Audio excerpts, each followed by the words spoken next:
Oke, selamat datang kembali di pembahasan mendalam kita. Hari ini kita akan coba kupas ya potensi risiko dari teknologi yang makin kesini makin ada di mana-mana. Kecerdasan buatan atau AI. Sumber kita kali ini dari Tempo.co yang mengulas berbagai kekhawatiran seputar AI ini. Kita semua tahu lah ya, AI ini makin canggih, makin nyebar. Tapi suara-suara yang mengingatkan bahayanya juga makin kencang.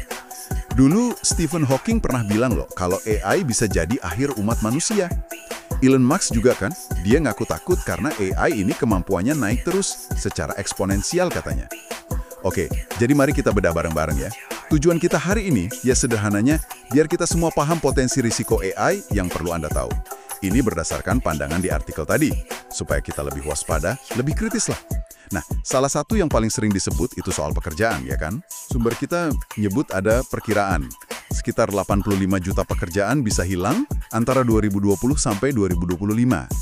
Gara-gara otomatisasi. Dan katanya sih dampaknya ini paling kerasa buat kelompok-kelompok tertentu, kelompok marginal, gitu. Tapi ya itu, pertanyaannya, apa semua orang siap? Punya skill teknis yang dibutuhin, gitu? Betul, betul. Dan ini langsung nyambung ke potensi ketimpangan yang makin lebar ya. Jadi data di artikel itu nunjukin ada kecenderungan upah pekerja kerah biru yang tugasnya manual itu cenderung turun karena otomatisasi. Oh gitu ya? Sebaliknya, yang kerah putih malah gajinya bisa naik. Nah ini kan jadi pertanyaan penting. AI ini beneran bikin untung semua lapisan atau cuma ya segelintir kelompok aja? Benar juga. Nah, pindah ke isu lain nih soal manipulasi sosial. Ini juga disebut di artikelnya. Contohnya penggunaan platform kayak TikTok sama politisi. Algoritma AI di belakangnya itu bisa katakanlah diarahkan buat nyebarin konten tertentu. Buat apa? Ya buat pengaruhi pemilih muda. Iya. Kritik juga muncul kan? Algoritmanya dianggap gagal nyaring konten bahaya atau hoax. Terus ada lagi ancaman deepfake. Itu loh yang bisa malsuin muka di video atau suara. Wah itu ngeri sih. Iya kan? Bisa banget dipakai buat propaganda. Dan kalau kita tarik garis besarnya ya, ini tuh erat banget kaitannya sama privasi.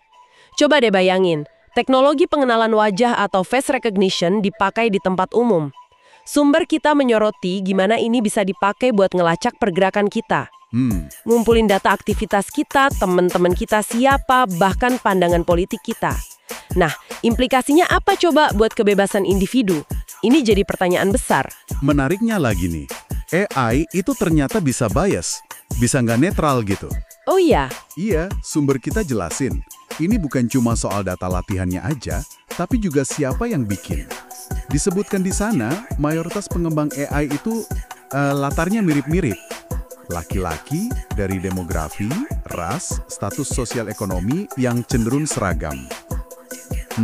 Homogen ya? Iya. Contoh dampaknya, teknologi pengenalan suara misalnya, itu bisa kesulitan ngenalin dialek atau aksen yang nggak standar. Nah, ini nyentuh ke isu etika yang lebih luas lagi sebetulnya. Ada semacam mentalitas mungkin ya, di industri teknologi, pokoknya kalau bisa bikin untung, ya lakuin aja. Gitu kan? Bisa jadi. Ini bisa bikin perusahaan mungkin agak ngabaikan risiko demi profit atau kecepatan. Contoh kasusnya disebut juga soal OpenAI itu. Yang ChatGPT itu ya? Iya, yang katanya mengupah pekerja di Kenya dengan upah rendah buat nyempurnain ChatGPT. Tanpa pengawasan yang benar, AI bisa dengan mudahnya nyebarin opini yang ya tendensius atau sempit. Oke. Terus ada lagi soal senjata otonom. Ini udah masuk ranah militer berarti ya? Betul. Ada kekhawatiran soal sistem senjata otonom mematikan, LAWS namanya, yang katanya bisa milih dan nyerang target sendiri tanpa kendali manusia. Waduh. Menurut sumber kita, lebih dari 30.000 peneliti udah nolak investasi buat senjata kayak gini. Takutnya micu lomba senjata global lagi. Selain itu ya, resiko lain muncul di sektor keuangan. Perdagangan pakai algoritma AI itu loh.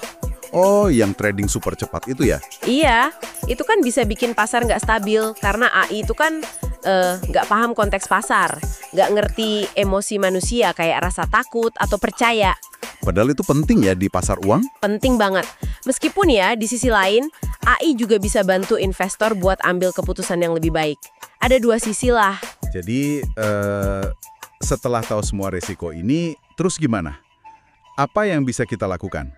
Artikel Tempo.co ini ngasih beberapa saran sih. Pentingnya ada regulasi, baik nasional maupun internasional.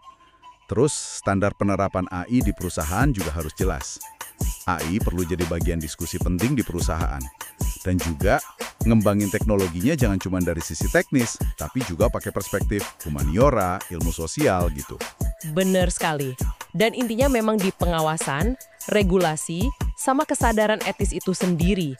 Ini bukan buat menghambat inovasi ya, tapi lebih ke memastikan kalau pengembangan AI ini jalannya bener, bertanggung jawab, nggak malah bahayain kita semua. Jadi, kalau kita rangkum dari pembahasan kita berdasarkan artikel Tempo.co tadi, jelas ya, di balik canggihnya AI ada potensi resiko yang nggak main-main. Mulai dari soal pekerjaan hilang, ketimpangan, terus manipulasi sosial, privasi kita, bias dalam sistem AI-nya, sampai ke senjata otonom dan resiko di pasar finansial. Dan apa dampaknya buat kita?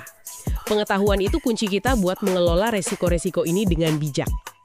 Nah, sebagai penutup nih, coba Anda renungkan sebentar. Mengingat potensi bias dalam AI tadi, yang bisa jadi akarnya dari tim pengembang yang kurang beragam, seperti yang disorot sumber kita, kira-kira gimana ya caranya Anda bisa memastikan teknologi AI yang Anda pakai, atau mungkin suatu saat Anda ikut kembangkan, itu benar-benar adil, inklusif, melayani semua lapisan masyarakat, bukan cuma nguntungin segelintir pihak aja. Nah, ini pertanyaan penting buat kita pikirkan bareng-bareng.